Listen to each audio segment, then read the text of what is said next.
Debbie's going to show us how to make this stunning necklace here. How would you describe this necklace, Debbie? This is something called an illusion necklace. It means that the beads just hover and you don't really see the beading thread quite so much. You really don't, do you? You really don't see the beading thread at all. Fantastic. Okay, how do we do this then? Right, okay. For this you will need some beading thread. You will need a selection of beads. You'll need quite a few crimps for this one. You'll need a couple of spacer beads, some jump rings and a clasp. All right? Right. So to start off with, you need 2 pieces of beading thread. You need them long enough to go from the point of the necklace right the way around the back of the neck. All right? And you need one slightly longer than the other. And you'll see why in just one second. So I'm going to take the longest piece of beading thread, which is probably about 50 centimetres, and I'm going to place on a crimp. Now these crimps I need to be right on the end of my beading thread.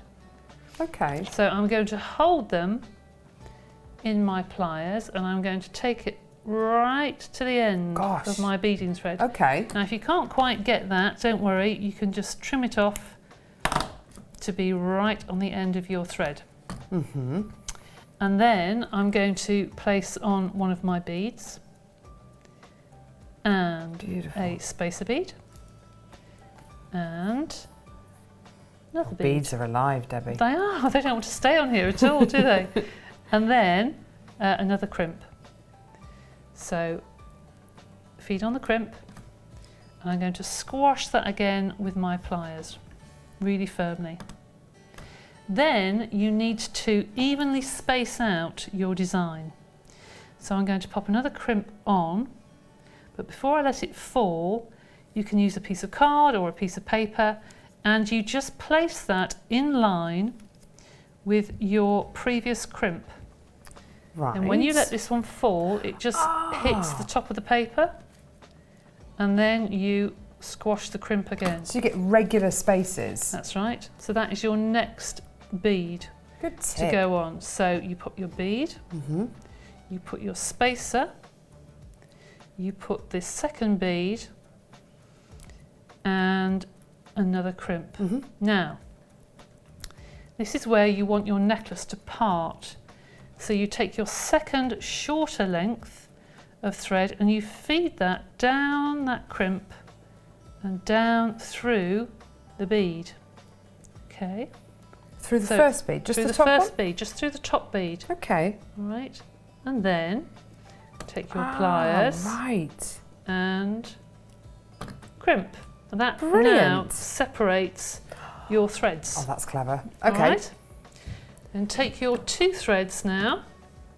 So are we on this section here, Debbie? So we've gone from this bottom section. That's right. And you're now working up your necklace. Okay. You're now parting now to start the next part of the design. Yeah. So then you want to take a couple more crimps and you place one on either side to start your necklace. Do the same as we did before. There's your trusty bit of paper. Your trusty bit of paper and just let those crimps fall until they sit on the top of the card. Okay? Lovely. Just change hands there.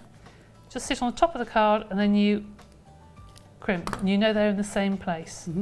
So you take those off. There we go. And you continue on with your pattern. So I'm going to put a larger bead. And this time I'm going to use a tiny, tiny little bead. And another bead here.